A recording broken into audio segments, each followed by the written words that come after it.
میں نے ابھی عرض کیا کہ اللہ تعالیٰ نے انسانیت کی جنسیں کتنی بنائی ہیں؟ کتنی جنسیں ہیں جی؟ 2 جنسیں ہیں۔ یہ جو ہمارے ہاں ایک تصور ہے نا تیسری جنس، یہ تیسری جنس ہمارا تصور ہے، ہمارا من گھڑت خیال ہے، وہ تیسری جنس نہیں ہے، بلکہ اسے کہتے ہیں ناقص الخلقت، معذور انسان۔ وہ معذور ہے، وہ تیسری جنس نہیں ہے۔ جس طرح کوئی شخص پیدا ہوا پیدائشی طور پہ نابینا ہے، یہ معذور ہے۔ کوئی شخص پیدا ہوا پیدائشی طور پہ لنگڑا ہے، معذور ہے۔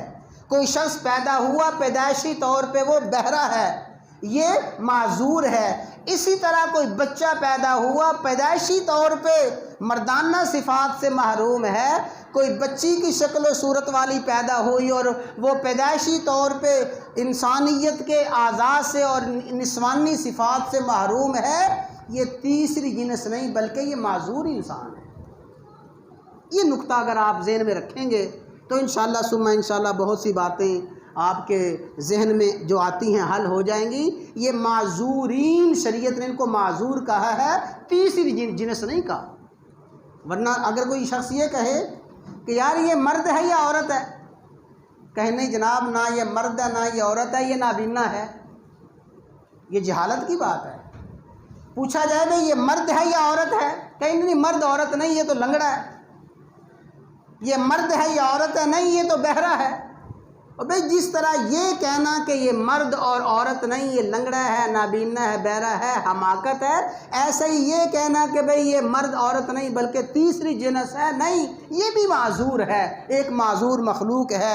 رسول اللہ صلی اللہ علیہ وسلم نے اپنی احادیث میں ان کو مخنث کا نام دیا، خنثی، مخنث بھی کہا گیا، ان کو ہجڑے بھی کہا جاتا ہے، خواجہ سرا کہا جاتا ہے، خسرے کہا جاتا ہے، اور بھی مختلف نام دیے جاتے ہیں۔ اور اب سوشل میڈیا پہ اور الحمدللہ ہماری انٹرنیشنل میڈیا پہ بھی آ گیا ہے کہ یہ جو ایک متنازعہ بل چل رہا ہے، 2018 میں یہ بل پاس ہو گیا تھا، اور اس کے بعد اس بل کے مطابق بے حیائی اور اس بل کے مطابق عظیم گناہ چل رہا تھا۔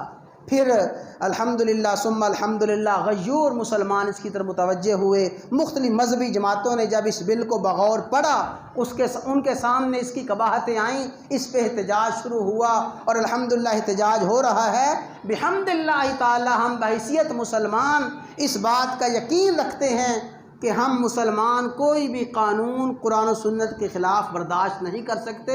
ہماری عدالتیں اور ہماری پارلیمنٹ، ہماری حکومت اس بات کی پابند ہے کہ جو بھی قرآن و سنت کے متصادم قوانین ہیں ان کو ختم کیا جائے۔ انشاءاللہ اس پہ کام جاری ہے اور جاری رہے گا۔